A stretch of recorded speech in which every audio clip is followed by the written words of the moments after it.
ପୂର୍ବତନ କେନ୍ଦ୍ରମନ୍ତ୍ରୀ ଜୁଏଲ ଓରାମଙ୍କ ଇନୋଭା ଧକ୍କାରେ ଆରଏମସି କର୍ମଚାରୀଙ୍କର ମୃତ୍ୟୁ। ଢେଙ୍କାନାଳ ଜିଲ୍ଲା କାମାକ୍ଷାନଗର ଥାନା ରେକୁଳା ଛକ ନିକଟରେ ପୂର୍ବତନ କେନ୍ଦ୍ରମନ୍ତ୍ରୀ ତଥା ବିଜେପିର ସାଂସଦ ଜୁଏଲ ଓରାମଙ୍କ ଇନୋଭା ଧକ୍କାରେ ଜଣେ ବଜାରର ନିୟନ୍ତ୍ରିତ କମିଟି ବା ଆରଏମସିର କର୍ମଚାରୀଙ୍କର ମୃତ୍ୟୁ ହୋଇଛି। ମୃତ କର୍ମଚାରୀ ଜଣକ ତୋମସିଙ୍ଗା ଥାନା କମଗରା ଗାଁର ସର୍ବେଶ୍ୱର ଚୌଧୁରୀ। ସୂଚନା ଅନୁସାରେ ଜୁଏଲ ଓରାମ ନିଜ ଇନୋଭା ଯୋଗେ ଭୁବନେଶ୍ୱରରୁ ରାଉରକେଲା ଯାଉଥିବା ବେଳେ କାମାକ୍ଷାନଗର ଥାନା ରେକୁଳା ଛକଠାରେ ଆରଏମସି କର୍ମଚାରୀ ସର୍ବେଶ୍ୱର ଚୌଧୁରୀଙ୍କ ବାଇକ୍କୁ ଧକ୍କା ଦେଇଥିଲେ, ଯାହାଫଳରେ ସର୍ବେଶ୍ୱର ଘଟଣାସ୍ଥଳରେ ହିଁ ସର୍ବେଶ୍ୱର ଗୁରୁତର ଅବସ୍ଥାରେ ପଡ଼ି ରହିଥିଲେ।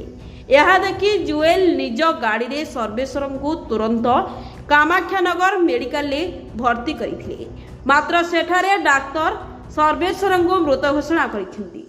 ସର୍ବେଶ୍ୱରଙ୍କ ମୃତ୍ୟୁକୁ ନେଇ କମଗରା ଗାଁରେ ଶୋକାକୁଳ ପରିସ୍ଥିତି ସୃଷ୍ଟି ହୋଇଛି। ଖବର ପାଇ କାମାକ୍ଷାନଗର ବିଧାୟକ ତଥା ଖଣି ଇସ୍ପାତ ପୂର୍ତ୍ତ ବିଭାଗ ମନ୍ତ୍ରୀ ମେଡିକାଲକୁ ଯାଇ ଶୋକାକୁଳ ପରିବାରଙ୍କୁ ସାନ୍ତ୍ୱନା ଦେଇଛନ୍ତି।